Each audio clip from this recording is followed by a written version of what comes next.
చంద్రబాబు నాయుడు గారు కొన్ని కొన్ని విషయాల్లో ఎవరు ఎన్ని విమర్శలు చేసినా తాను అనుకున్నది చేసుకుంటూ వెళ్తూ ఉంటారు. మరీ ముఖ్యంగా తన అనుకున్న వాళ్ళకు ఆర్థిక ప్రయోజనాలు కల్పించడంలో అయితే, తన అనుకున్న వాళ్ళకు రాజకీయ ప్రయోజనాలు కల్పించడంలో అయితే ఎన్ని విమర్శలు వచ్చినా సారు పట్టించుకోరు. కావాలంటే చూడండి, ఇప్పటి వరకు ఒక్క పేదవాళ్ళను లేకుంటే పెద్దగా డబ్బు లేని వాళ్ళని రాజ్యసభకు పంపలేదు అని చెప్పి ఎన్ని విమర్శలు వచ్చినా ఎప్పుడూ పంపరు. వందలకు వేల కోట్లు వాళ్ళు రాజ్యసభకు వెళ్తూ ఉంటారు. ఇటువంటివి అసలు అనుకునే వాళ్ళు అనుకుంటుంటారు, పోయే వాళ్ళు పోతుంటారు అని చెప్పి ఆయన దేకను కూడా దేకరు. ఇలాంటివి చాలానే ఉన్నాయి.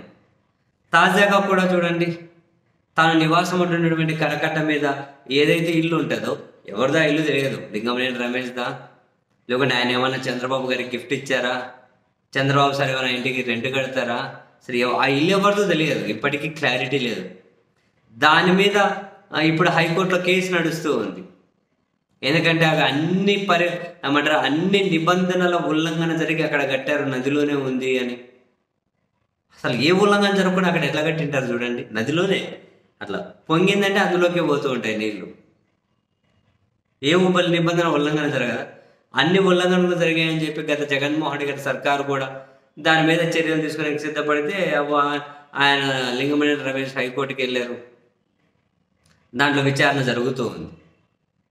ఇప్పుడు ఈ హైకోర్టులో ఇంకా తీర్పు కూడా రాలేదు, విచారణ జరుగుతూ ఉంది. అయినా కూడా చంద్రబాబు నాయుడు గారు తన ప్రభుత్వంలోని అధికారులే కాబట్టి ఇంకా వాళ్ళ అధికారులతోనే తాను నివాసం ఉన్న కరకట్ట ఏదైతే ఉంటుందో ఆ కరకట్ట మీద ఇల్లు, దానిని 2019 జూన్ నుండి 2024 జూన్ వరకు కూడా ప్రతిపక్ష నాయకుడి అధికారిక నివాసంగా గుర్తించుకుంటూ సాధారణ పరిపాలనా శాఖ ఉత్తర్వులు ఇచ్చింది. ప్రతిపక్ష నాయకుడి అధికారిక నివాసంగా 2019 జూన్ నుంచి 2024 జూన్ వరకు అధికారిక నివాసం అని, ఇప్పుడంటే ముఖ్యమంత్రి గారి అధికారిక నివాసం అంటారు.